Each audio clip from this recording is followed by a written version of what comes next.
5 0 और ये आ जाएगा 4। राउंड कितनी गलत बात, चुप हो जाओ। अब देखिए क्या किया। अच्छा बताओ भाई, ये आपके पास बट आंसर क्या होता है? 0 2 4 2 0 0 आपका आंसर, ये आपके रिमाइंडर्स लिख रहे हैं ना? Yes sir.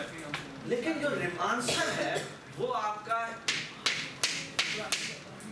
है ना? कौन सा ऑर्डर? लास्ट 10।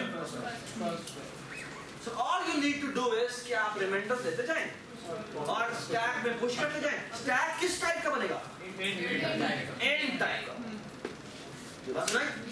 तो आपने इंटीजर स्टैक बनाया और उसमें आप पुश करते गए और आखिर में क्या करें? उधर रिवर्स कर। ये बात समझ में आई? Everybody understand this? Cool. ये कोड है, जल्दी से कोड। ये सारे कोड करें प्लीज।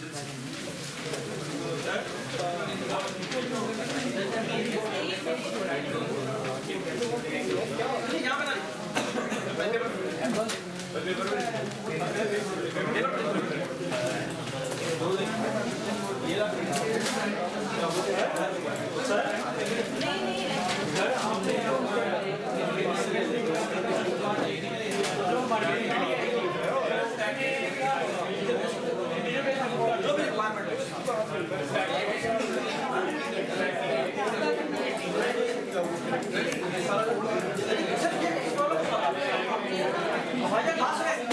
आपने कोई स्टैक वगैरह की इम्प्लीमेंटेशन प्लीज बात सुनो।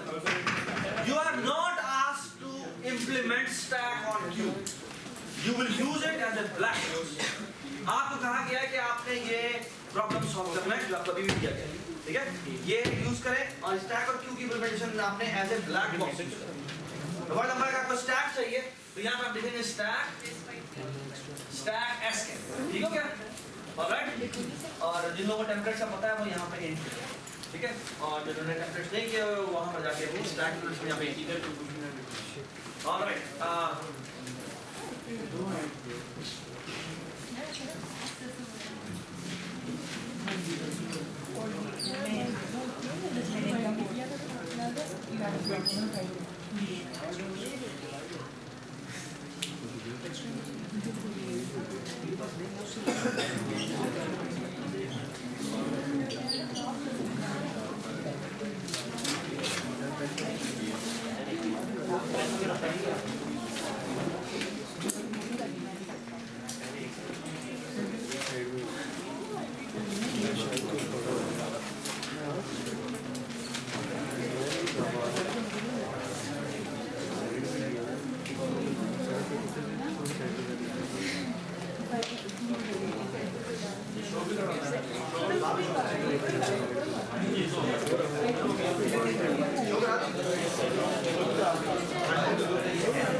जिसे कर लिया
यहाँ अगर आप देखो एसेंशियली आपका जो ये लूप है वो कब तक चलना है? जब तक मोड जीरो नहीं होता। वैल्यू वाला फाइल जब उनका मोड जीरो नहीं आता, मोड जीरो नहीं आएगा। वैल्यू खुद जीरो ना यानी कि ये जो एंड है ये तो पहले भी जीरो है की बात है ना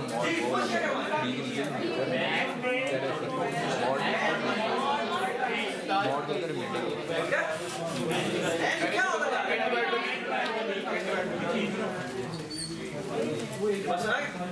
जी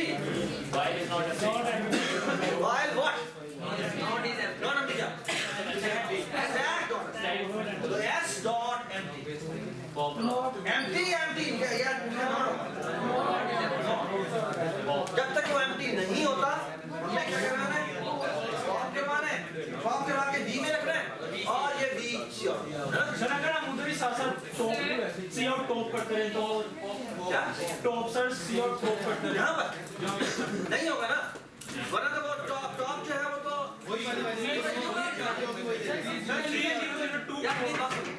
वरना तो वो 30024 दिखा दे ये तो नहीं करना जी सर अगर आप 5 से ले तो हमारे नंबर 1 हो जाएगा ये अपनी बात सुन अगर 5 जो होता है नंबर 5 उसको बेस फाइल में कैसे लिखते हैं 10 सर आप जब इसको डिवाइड करेंगे तो नीचे नंबर 1 नहीं हो जाएगा ये 5 है ये 5 है 5 का 5 से डिवाइड किया क्वोशंट 1 आया या 0 हो गया तो ये नंबर फिर दोबारा डिवाइड करो 5 ये 0 हो गया ये 1 हो गया पता नहीं कितना डिवाइड बताना पड़ता है 1 का 5 को 5 से डिवाइड करें तो आपका रिमाइंडर जो आता है वो 1 आता है और जो क्वोशंट आता है वो 0 आता है ठीक है अच्छा भाई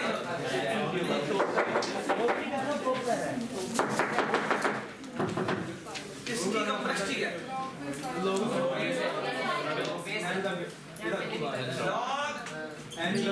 यहाँ पर n है और यहाँ पर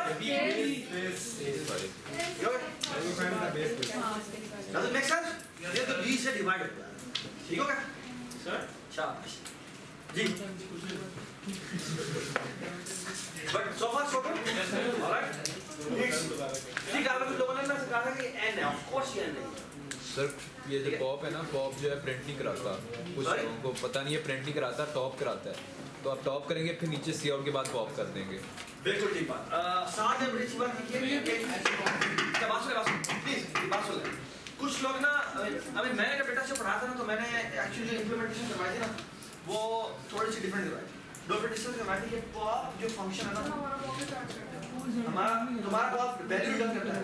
अच्छा हमने ना एक और इंप्लीमेंट की जिसमें उसमें एक पैरामीटर पास होता है जो बाय रेफरेंस पास होता है, वो बाय रेफरेंस वैल्यू पास उसे होती है जिसको वैल्यू साइन कर देता है, ठीक है, और साथ में बूल रिटर्न करता है और बूल की वैल्यू ये बताती है कि क्या वो पॉप कर पाया है या नहीं, बस नहीं। तो ये भी एक तरीका है, ठीक है ना। उस केस में फिर हम वो हमें उसकी जरूरत नहीं पड़ती इस एम्प्टी की काइंड ऑफ ये बस नहीं। यानी कि हमारा अगर आप पॉप से वैल्यू ही रिटर्न करवा रहे हैं हमेशा, तो फिर अगर आपने एक एम्प्टी स्टैक था और आपने पॉप कॉल कर दिया तो वो पता नहीं क्या रिटर्न उसके अंदर रिस्ट्रिक्शन बेटा में लगा भी दी तो फाइंड उसने कुछ रिटर्न तो करना ही करना है। अगर आप उस पॉप के अंदर अगर कंडीशन लगा भी दे उसने कुछ रिटर्न तो करना ही करना बिकॉज़ रिटर्न टाइप इंट है। कह रहे हमने ऑलरेडी एम्प्टी का लगा दिया तो उस कहां लगाया, मेन में लगाया या वहां अंदर लगाया, स्टैक की इंप्लीमेंटेशन में लगाया, एक मिनट बाहर लगाया, बाहर मेन में लगाया। जहां भी आप पॉप कॉल करेंगे तो उसकी रिक्वायरमेंट है, वो रिक्वायरमेंट ये है कि भाई पॉप कॉल करना कर लो, ठीक है, लेकिन इससे पहले इस एम्प्टी को चेक जरूर कर लेना क्योंकि अगर वो एम्प्टी हुआ तो मुझे नहीं पता मैं क्या करना। उसके लिए इस एम्प्टी में इस एम्प्टी खुद जिम्मेदारी है यूजर की कि वो, इसीलिए ना आप जब भी एडीटी लिखते हैं, एडीटी से आपको पता है क्या चीज होती है, एब्स्ट्रैक्ट डेटा, यानी ये जो मैंने ये लिखी है उसमें ना आप एक्चुअली यूजुअली होता ही है कि आप जितने भी बड़े बड़े जो ओपन सोर्स प्रोजेक्ट्स देखेंगे, फॉर एग्जांपल मैंने कुछ गूगल की बनी बनाए काम होंगे जिनको मैं यूज करता हूं, तो यूजुअली होता है कि वो कहते हैं भाई ये हमारी एक क्लास है, ठीक है, वो ना पब्लिक पार्ट बता देते हैं। आप अपने कोड में इसको यूज करिए, फॉर एग्जांपल मैं जब आप हम थोड़े से आगे जाएंगे ना वेब प्रोग्रामिंग कर जाएंगे तो आपको ना गूगल की एक क्लास मिलेगी, ठीक है, इसको गूगल की एपीआई कहते हैं। वो ना बताता है कि फॉर एग्जांपल जी अगर आपने सर्चिंग करनी है ना, अगर आपको कोई सर्चिंग चाहिए, मेरे सर्चिंग का रिजल्ट चाहिए, तो आप जी g.search कॉल करें, मैं आपको सर्च रिजल्ट डाल दूंगा। ये बात समझ, इसको कहते हैं इसे कहते हैं कि मैंने उसने अपना इंटरफेस दे दिया, आपकी वो बनी बनाई बाइनरी फाइल होगी, आपको हेडर फाइल जो आप कहते हैं ना वो काइंड ऑफ उसने वो रखी होगी, आप उसका ऑब्जेक्ट बनाए, ऑब्जेक्ट बनाकर आप इसका बनाते जाए, आप उसको उसके ऑब्जेक्ट बनाकर उसको कॉल करते हैं, वो आपको सर्चिंग करके दे देगा। यानी आप अपने प्रोजेक्ट में सर्च इंजन को यूज कर सकते हैं, ठीक है ना, उसका डॉट सर्च कॉल करेगा वो आ जाएगा। अच्छा जो मैं इंपॉर्टेंट बात बताना चाह रहा हूँ वो देखिए वो ना इन फंक्शन से पहले एक लाइन में कमेंट लिखते हैं और वो बताते हैं भाई ये फंक्शन ये एक्सपेक्ट करता है, ठीक है। तो फॉर एग्जांपल सर्च इंजन जो है आप उसका सर्च कॉल कर सकते हैं, लेकिन आपने बताया हो पहले कि मैंने सर्चिंग इसमें से करनी है, फॉर एग्जांपल डेटा उसने पहले क्लस्टर करके रखा हुआ है, ठीक है ना। तो ये फॉर एग्जांपल स्टैक की डेडिटी से पहले आपने यहाँ पर लाइन लिख दी होगी पॉप के ऊपर कि भाई पॉप अगर आपने कॉल करना है तो पहले इस एम्प्टी चेक जरूर कर लेना, ये मेरी जिम्मेदारी नहीं है, क्योंकि मैंने तो सिंपल सा काम करना है कि मैंने जो आखिरी जो टॉप जो इंडेक्स मैंने रखा हुआ है ना, इंडेक्स आखिरी इंडेक्स, मैंने उस इंडेक्स पे जो भी वैल्यू पड़ी होगी वो मैं रिटर्न करवा दूंगा। मुझे नहीं पता कि वो सही थी या नहीं थी, क्योंकि अगर वो -1 हुई तो वो तो फाइल, ठीक है ना। चलो जान so we are done with this, okay. अच्छा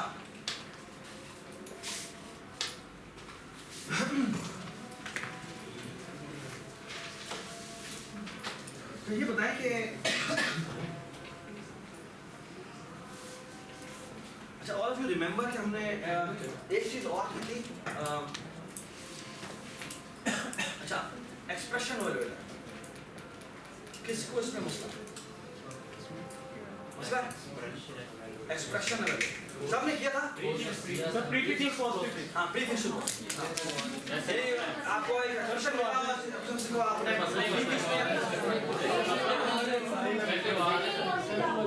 किया था आपने नहीं किया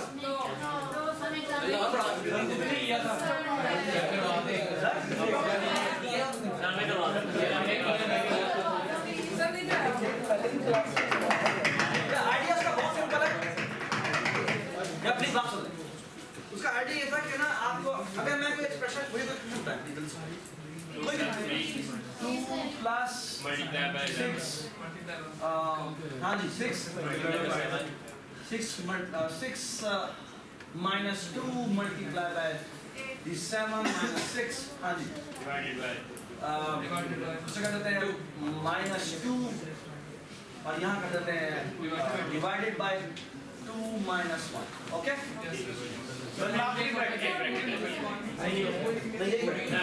पूरी है अच्छा, अगर मैं आपको ये मैंने सवाल सॉल्व करना है तो इसका जल्दी से चटपटा आंसर निकाल लेते हैं। ये 2 प्लस और ये कितना बनेगा? ये 4 होगा, ये कितना होगा जी? 1। तो 4 into 1 is 4, 4 minus 2 is 2, तो ये हो जाएगा 2 और ये हो जाएगा 1, 2 multiplied by divided by 2 is 2 plus 2 is 4, ये है ना? ये हमने एक्सप्रेशन एवेलुएटर है ना? एक बात बताएं, ये जो एक्सप्रेशन एवेलुएटर आपने लिखा है हमने इस तरह भी सॉल्व किया, हमने अभी सॉल्व किया ना, यार ये ब्रैकेट सॉल्व की, ये सॉल्व कर ली, फिर वही कर ली, एंड सो ऑन सो ऐसे किया। ये जो पोस्ट फिक्स नोटेशन में तुमने कन्वर्ट किया था, क्यों किया? हाँ? नहीं, अभी जो हमने अभी एल्गो किया है, एक मिनट, ये जो अभी हमने एल्गो किया है, पहले ये सॉल्व कर लेते हैं, फिर हम ये सॉल्व कर लेते हैं, फिर ये कर लेते हैं, फिर हम ये कर लेते हैं, एंड सो ऑन, है ना? हम यही एल्गो क्यों नहीं लगा रहे? सर प्रेफरेंस होती है ना ब्रैकेट से मैंने क्या सॉल्व किया, प्रेफरेंस से तुम सॉल्व किया, तो हम कोड में कैसे होती है और पहले तुमने post fix is one way ना, मैं ऐसे नहीं करता हूं, पहले मैं ये ब्रैकेट सॉल्व करूंगा, फिर मैं ये ब्रैकेट सॉल्व करूंगा। प्रेसिडेंस होती है सॉरी क्या? प्रेसिडेंस ये ना एक बात सुनो। सो हियर इज, मैं एक आपको बताता हूं, एल्गो बेटा मेरा क्या है, मैं कहता हूं जी पहले मैंने ये काम करना है, मैं पहले जो ब्रैकेट्स हैं उनको सॉल्व, ठीक है? यदि पहला मैं ट्रांसफर मारता हूं, पहले मैं एक ब्रैकेट सॉल्व करता हूं, ठीक है? अच्छा, एक मिनट साथ में एक और काम किया, पहले मैं ट्रांसफर मारता हूं, अब मैं देखता हूं अगर कोई मल्टीप्लिकेशन की दो चीजें हैं उनको मैं मल्टीप्लाई कर देता हूं, डिवाइड की चीजें मैं डिवाइड करता हूं, अगर वो दोनों के दोनों ऑपरेंड्स अवेलेबल है, ये बात सुनाई? मैंने एक ट्रांसफर मारा, फिर मैंने कहा हां भाई आप जो ब्रैकेट वाला लगा, मैं तो ब्रैकेट को पहले सॉल्व करूंगा, ब्रैकेट सॉल्व करने के बाद फिर मैंने दोबारा देखा कोई मल्टीप्लाई वाला तो नहीं है, और मल्टीप्लाई वाला तो मैंने दोबारा से उसको ट्रांसफर करके मैंने सॉल्व कर दिया, है ना? वही जो मैं अभी यहां पर कर रहा था, ये समझ में नहीं क्या कह रहा हूं? पहले ब्रैकेट एक सॉल्व कर ली, फिर मैंने दूसरी सॉल्व कर ली, फिर मैंने तीसरी सॉल्व कर ली, मैं ये इस तरह से तो मैं काम कर सकता हूं, तो मैं क्यों ये नहीं करना चाहता? हाँ? बार ट्रेवर्सल करना, and this may lead to almost maybe n time iterations, n by 2 iterations या n by 5 करते हैं, क्या होता है ब्रैकेट से जो है वो तकरीबन n by 5 n by 10 करते हैं, तो अगर n by 10 अगर और हर दफा ट्रेवर्सल से एक ब्रैकेट सॉल्व होती हो तो वो मुझे n by 5 दफा पूरी स्ट्रिंग को ट्रेवर्स करना पड़ेगा, which may lead to O of n square, ये बस नहीं। The good thing about postfix conversion और method is कि वो एक दफा ट्रांसफर करता है और वो postfix में कन्वर्ट कर देता है और फिर वो postfix पे चलता है और तुम्हें वो आंसर देता है। तो एक दफा ट्रांसफर मैंने ये किया और एक दफा ट्रांसफर मैंने postfix पे किया और मेरा आंसर आ गया, which means O of n plus O of n, which means जो n square complexity थी वो n square से O of n का गया, ठीक है ना? तो that's a very nice application, ठीक है? जो एल्गो है वो बहुत सिंपल है, जो पोस्टफिक्स में कन्वर्जन है वो कहता है कि पोस्टफिक्स में मैं कन्वर्ट ऐसे करता हूँ कि तो प्रिंसिपल है मेरा बहुत सिंपल है, जो नंबर जिस तरह भी आ रहा है वैसे ही लिखना है, नंबर जैसे ही मेरा आ रहा है उसको वैसे का वैसे ही लिखना है। हाँ, अगर मेरा ऑपरेटर पोस्टफिक्स नोटेशन में तब उसका पार्ट बनेगा जब उसके दोनों ऑपरेंड्स आ चुके हैं। That's a very simple operation। ये बस नहीं, जो टेक्निक है वो बिल्कुल यही है कि मैं कन्वर्जन मैं तब करूंगा ऐसे करूंगा कि जैसे ही एक ऐसा ऑपरेटर आ जाता है जिसके दोनों ऑपरेंड जो है वो आ चुके हुए हैं, उसको अब एक्सप्रेशन का पार्ट बन जाना चाहिए, ठीक है? लुक एट दिस, हम करते हैं पहला नंबर क्या, 2 को हम यहीं ये बस राइट, ठीक है? एक छोटी सी बात, मैं जब लिखता हूँ 2 + 4 × 3, ये एक्सप्रेशन कैसे इवैल्यूएट होना चाहिए? सो पहले आएगा 2 फिर आएगा प्लस, लेकिन प्लस अभी तक नहीं आ सकता। क्यों नहीं आ सकता? क्योंकि इसका दूसरा ऑपरेंड अभी तक मैं नहीं पहुंचा, मैं रीडिंग करते हुए यहाँ तक पहुंचा। ये बात सुना है? फिर वो क्या करता है? 4 को वो एग्जैक्टली यही लिखता है, फिर वो अगला ऑपरेटर रीड करता है। अच्छा, अगला ऑपरेटर क्योंकि मल्टीप्लाई है और मल्टीप्लाई, और मैं इसको देखता हूँ कि किसकी प्रेसिडेंस ज्यादा है। अगर आने वाले ऑपरेटर की प्रेसिडेंस इससे ज्यादा है तो ये भी स्टैक पर आ जाएगा और वो उसको अभी तक नहीं निकल रहा। और की वजह बड़ी सिंपल है, वो कहता है भाई जो हायर प्रेसिडेंस का उससे पहले सॉल्व होना है, तो तुम कैसे सॉल्व सकते हो? तो इसीलिए क्या होगा, ये मल्टीप्लाई इधर पुश हो जाएगा, फिर 3 आएगा, 3 एज यहीं आ जाएगा, 2 है, 4 है, 3 आ गया, 3 के बाद स्ट्रिंग लेट्स से -2 लिखिए, ठीक है ना? जब -2 देखता है तो जब वो माइनस में पहुंचता है तो माइनस में देखता है तो ये यहाँ पर है मल्टीप्लाई, किसकी प्रेसिडेंस आ रहा है? मल्टीप्लाई को बाहर ये यहाँ से। उसके बाद क्या पढ़ा हुआ है? उसी टाइम पे 2 है, उसके बाद क्या पढ़ा? प्लस पढ़ा। प्लस और इसमें से किसकी प्रेसिडेंस ज्यादा है? दोनों की इक्वल है। अगर दोनों की इक्वल है तो प्लस को हम निकाल, which means यहाँ से प्लस जी। सर माइनस, यानी कि अगर जो आने वाला ऑपरेटर है उसकी जो स्टैक पर पड़ा हुआ ऑपरेटर है उससे प्रेसिडेंस कम है या उसके इक्वल है तो दोनों उससे बाहर निकाल। सर -2 जो माइनस आया उसको भी तो पुश करा सकते हैं स्टैक। अभी पुश करेंगे, ठीक है? अच्छा, अब क्योंकि स्टैक एम्प्टी हो गया तो माइनस को हम स्टैक में पुश करेंगे। सर प्लस को पॉप करने से पहले पुश करा दो, प्रेसिडेंस नहीं, अगर इक्वल प्रेसिडेंस है तो उसे निकाल, अगर इक्वल प्रेसिडेंस है तो निकाल, ठीक है? तो उसकी वजह बड़ी इंपॉर्टेंट है और वजह ये है कि भाई प्लस को इसीलिए निकल जाना चाहिए क्योंकि उसके दोनों ऑपरेंड्स जिसके ऊपर उसने काम करना है वो आप अवेलेबल हैं, and the moment they are available they should be up. ये बात सुने, देखो ना, ये 4 और 3 और मल्टीप्लाई होकर आंसर आ जाएगा, तो इसीलिए आप प्लस को बाहर निकल। ओके, तो अगला क्या है? माइनस माइनस यहाँ आ गया, 2 यहाँ पर ही आ गया, और फिर क्या है? स्ट्रिंग खत्म हो गई, जब खत्म हो जाती है तो हम सारे ऑपरेटर्स को निकालते हैं। यहाँ पे क्या आएगा? ठीक है सर देखिए 4 मल्टीप्लाई बाय 3 ये हो गया। एक मिनट यार, ये रिजल्ट इधर जी, मैं एक बार खामोश हो जाऊं, मुझे ये आगे दोबारा से, ठीक है? मेरे ख्याल में काफी चीजें ऐसे क्लियर हैं जी।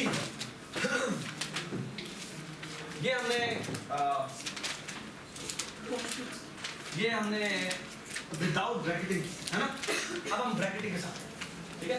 ब्रैकेटिंग के साथ सिर्फ आइडिया ये है कि ब्रैकेट का भी एक थोड़ा सा चेक, ठीक है? और वो ये चेक है कि अच्छा अब वो करता क्या है? अगेन वही प्रिंसिपल, नंबर आया है तो उसको एज इट इज, अगर कोई ऑपरेटर आया है, ठीक है, तो उसको स्टैक पर पुश कर, ठीक है?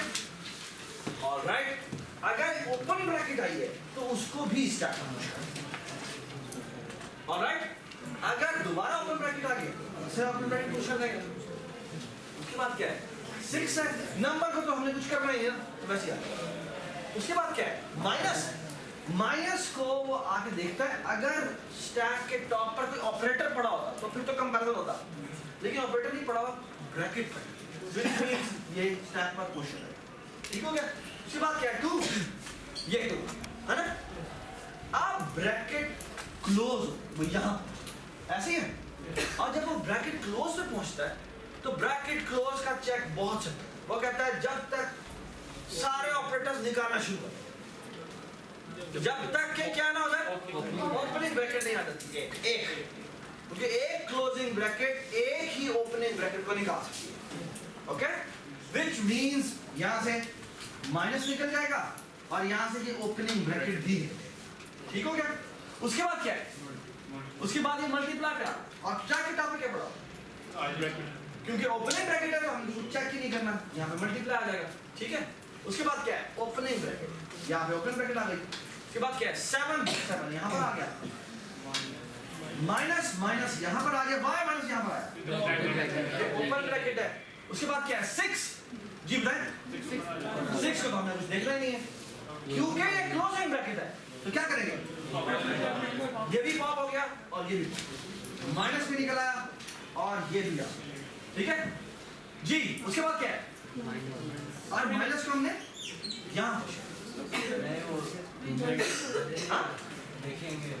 सॉरी बात दो, हाँ तो अभी अगली सिंबल माइनस है ना, और you right, you are absolutely right, minus है तो माइनस में देखता है कि टॉप पे क्या पड़ा हुआ है, माइनस में ये हमने सॉरी ये 6 पार ये हो गया ना, अब वो यहाँ पर है ना, जब वो माइनस देखता है तो स्टैक के टॉप पे क्या पड़ा हुआ है, किसके वजह से सर मल्टीप्लाई, और हमने मल्टीप्लाई बाहर निकाला। अच्छा एक और बात देखो, वो अभी कहां पर पहुंचा, नहीं यहां पर पहुंचा है ना, मल्टीप्लाई को क्यों बाहर निकल जाना चाहिए, क्योंकि मल्टीप्लाई होना है इन दो वैल्यूज के दरमियान, और आप ये दोनों की दोनों वैल्यूज ठीक है।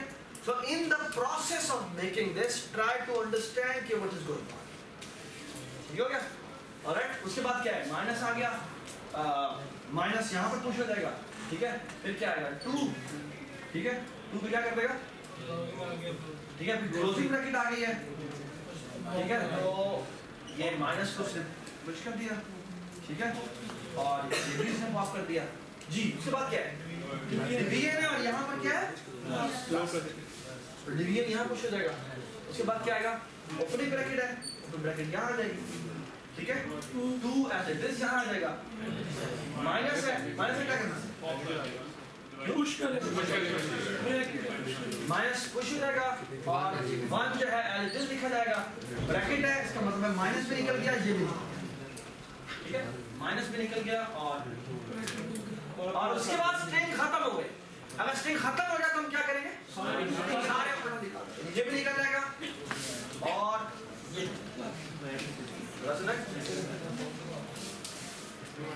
That's a very अच्छा बात है, इस साल को कॉम्प्लेक्सिटी कितनी है, अभी ये जो हमने एल्गो लिखा है इस साल की कॉम्प्लेक्सिटी कितनी है, O of n, अभी तक जो हमने किया ये कोस्ट इसमें कन्वर्जन हुई है, ये O of n, क्या जी। अगर यहाँ पे मल्टीप्लिकेशन और डिवीजन सारे इकट्ठे हो जाए तो या प्लीज बात सुन ले, मल्टीप्लिकेशन और डिवीजन इकट्ठे हो जाए या प्लीज बात सुन ले, ये अगर मल्टीप्लाई डिवीजन दोनों आ रहा हो तो मल्टीप्लाई डिवीजन दोनों की जो कॉम्प्लेक्स जो कंस्टिट्यूएंट्स है वो एक नहीं एक पावर, यानी जो बाद में आने वाला है उसको हम अभी तक नहीं लिख सकते, उसकी वजह ये है कि वजह क्या है, उसका भी ऑपरेंड आने वाला बाकी है। शाबाश जी।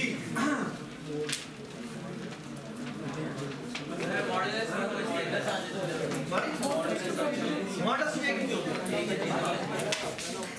मॉड की डिवीजन की मल्टीप्लिकेशन सबकी, अच्छा ना तो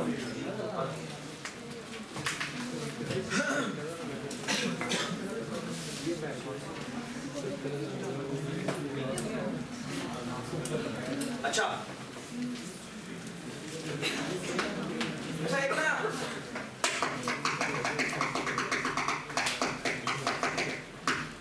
अच्छा क्यू की इम्प्लीमेंटेशन आपने देखी है ना, ये भी इंसान कुछ स्टैक की बात है, क्यू में क्या होता है, वो फर्स्ट इन फर्स्ट आउट होता है, वी डैम केयर कि वो कैसे मैनेज करता है। By the way first in first out जो है वो एक सिंपल अरे से भी मैनेज हो सकता है, लेकिन उसमें क्या होगा इशू, हाँ मैं अरे लेट्स से मैंने 100 साइज करके पीछे रे रखी हुई है, मैंने पहली वाली रखी, उसने पहले पे रख दी इंडेक्स पे, फिर दूसरे इंडेक्स पे रख दी, तीसरे इंडेक्स पे रख दी, और इस तरह वो उसने 50 वैल्यू इंसर्ट की। अब उसने कहा जी मेरी अगली पहले 10 वैल्यू बाहर निकाल दो क्यू ऑर्डर में, तो हम क्या करेंगे, हम अगर पहले इंडेक्स पे बड़ी वैल्यू में निकाल देते तो एक इम्प्लीमेंटेशन ये हो सकती है कि मुझे सारी की सारी पीछे शिफ्टिंग करनी पड़े, लेकिन शिफ्टिंग करने का नुकसान क्या है, हमारी सिर्फ जो dq की कॉस्ट है वो O of n, ये बात है, लेकिन कोई मसला नहीं है, यानी ऐसा हो सकता है कि आपने q इम्प्लीमेंटेशन ऐसी दे दी हो, q जो आपका q डेटा स्ट्रक्चर है वो आपको ये नहीं बताता, ठीक है, जो यानी q आप चाहे तो वैसे भी इम्प्लीमेंट कर सकते हैं कि वो सारी शिफ्टिंग के साथ कर रहा हो, ठीक है, कोई मसला नहीं है उसमें, लेकिन वो ये साथ ही बताएगा कि मैंने जो क्यू इम्प्लीमेंट किए तुम करना चाहो तो कर सकते हो, मैं तुम्हें ज़्यादा सस्ती दे रहा हूँ, ठीक है ना। और वजह यह है कि बस ये है कि तुम्हें जो DQ की बस NQ जितने मर्जी कर लो, DQ ना करना, DQ करोगे तो तुम्हें ओवर कॉस्ट में, ये बात समझ, ठीक है ना।